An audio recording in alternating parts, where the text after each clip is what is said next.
Ada kalanya telinga itu bosan mendengarkan nasihat, muak, jemu, letih.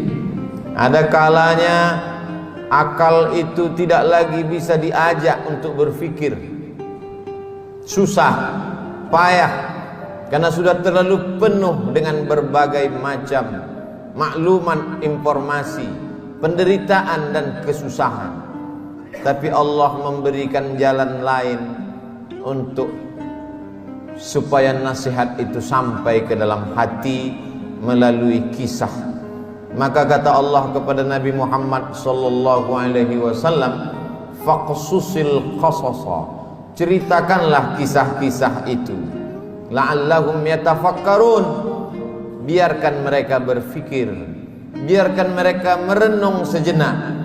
Selama jantung masih berdetak, selama darah masih mengalir, mereka masih hidup, hati mereka masih bisa diajak untuk berkompromi.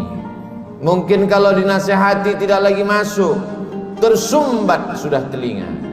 Mungkin kalau diajak berdiskusi sudah tidak mempan, saking penat dan lelahnya penderitaan.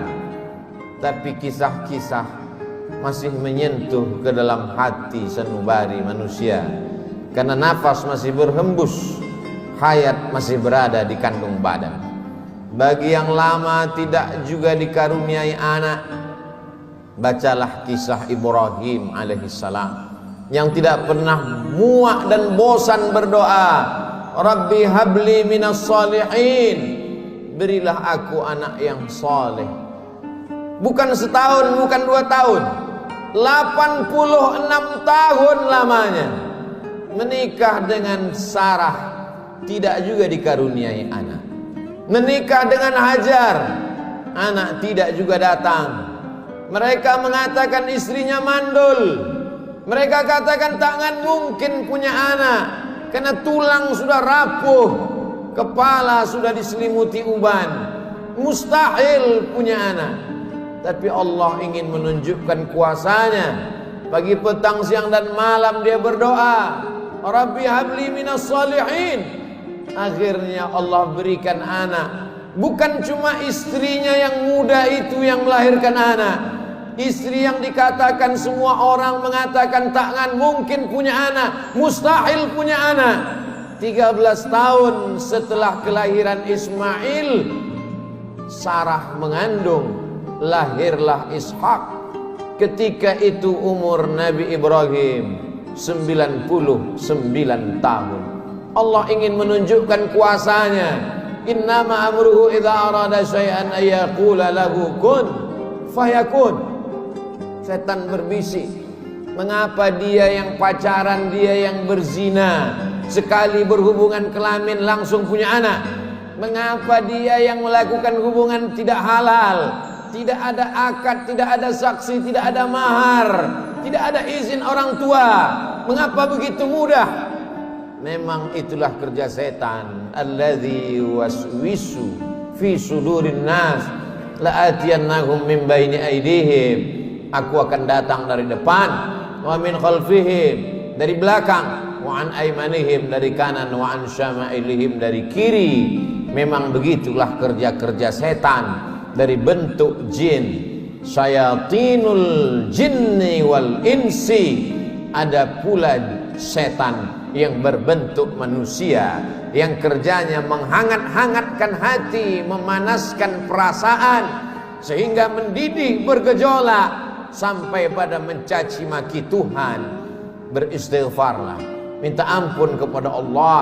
Bacalah kisah-kisah mereka, bagaimana susahnya Nabi Zakaria berdoa kepada Allah, Rabbi habli min ladunka dzurriyyatan thayyibah, berilah aku keturunan yang baik-baik ya Allah.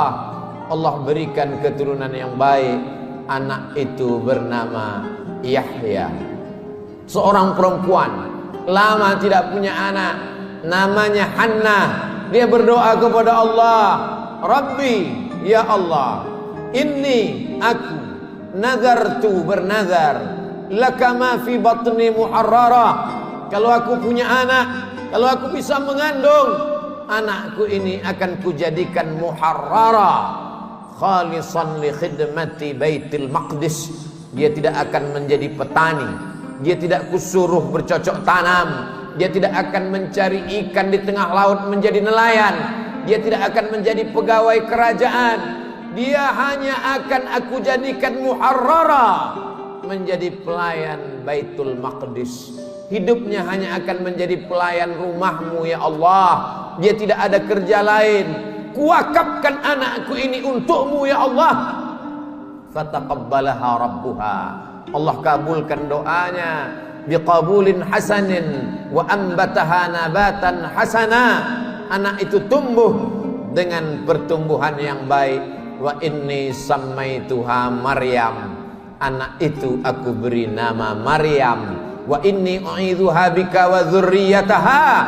Aku minta perlindungan kepada engkau, bukan hanya kepada dia, wa dzurriyyataha, tapi sampai kepada anak cucunya, minasyaitonir rajim, supaya jangan sampai dia diganggu, digoda oleh setan yang terkutuk. Begitulah mereka orang-orang yang soleh. Ibrahim, Zakaria, Hannah, suaminya Imran, satu surat khusus untuk mereka. Nama suaminya Imran, nama istrinya Hannah. Hannah melahirkan anak Maryam, Maryam melahirkan anak Isa. Mereka orang yang dekat dengan Allah, tapi tetap diuji oleh Allah. Mereka orang yang dipilih Allah, tapi hidup mereka juga penuh dengan penderitaan dan kesusahan. Lalu siapa kita yang baru sekali dua menempelkan kening ke lantai, bermunajat kepada Allah, merasa hidup mesti senang, hidup mesti tenang, hidup mesti kenyang, padahal kita tak layak untuk menenteng sandal alas tapak kaki mereka. Kita bukan apa-apa dan kita bukan siapa-siapa. Bagi yang hidupnya selama ini berada di istana yang megah dan cantik, penuh dengan emas, berlian, permata, harum, semerbak, tiba-tiba tercampak dan terbuang, bacalah kisah Musa alaihissalam. Dibesarkan di istana Fir'aun, lengkap dengan pelayan, makanan pakaian terjaga bersih rapi, penuh dengan dayang-dayang, sampai akhirnya dia melihat ada dua orang yang sedang berkelahi. Fawakazahu Musa, Musa melerai, jangan kalian bergaduh, jangan berkelahi. Tapi kedua orang ini tidak juga menghentikan perkelahiannya. Fawakazahu Musa, Musa meninju dan memukulnya. Orang yang dipukul itu mati, dan kebetulan yang mati itu adalah masyarakat kelas atas, masyarakat keluarga Fir'aun. Musa takut, dia pergi bernaung di bawah kayu yang rindang sambil berpikir meninggalkan istana Fir'aun yang megah, gagah, perkasa. Ketika Nabi Muhammad SAW Isra Mi'raj, Nabi melihat dari Burak turun ke bawah. Dia lihat ada pohon yang rindang di tengah gurun pasir. Nabi bertanya kepada Jibril alaihissalam, pohon apa itu Jibril? Jibril menjawab, itulah pohon tempat bernaungnya Musa alaihissalam ketika dia terusir dari istana Fir'aun. Ayah tidak ada, ibu tidak ada, istri tidak punya, anak apalagi, sebatang kara, terbuang jauh dari istana. Satu-satunya berpegang teguh hanya kepada Allah. Orang yang bersama dengan Allah hatinya menjadi ramai walaupun dia di tengah kesunyian. Orang bersama dengan Allah dia bahagia walaupun dia dalam kesusahan dan penderitaan. Orang yang bersama dengan Allah tak pernah putus asa. Bersama dengan harta akan binasa, bersama dengan kemegahan, kemuliaan, jabatan akan berakhir. Bersama dengan dia, siapa dia? Al-Hayyu Maha Hidup. Bersama dengan dia, siapa dia? La ta'khudhuhu sinatun wala naum. Dia yang tak mengantuk dan tidak tidur. Ternyata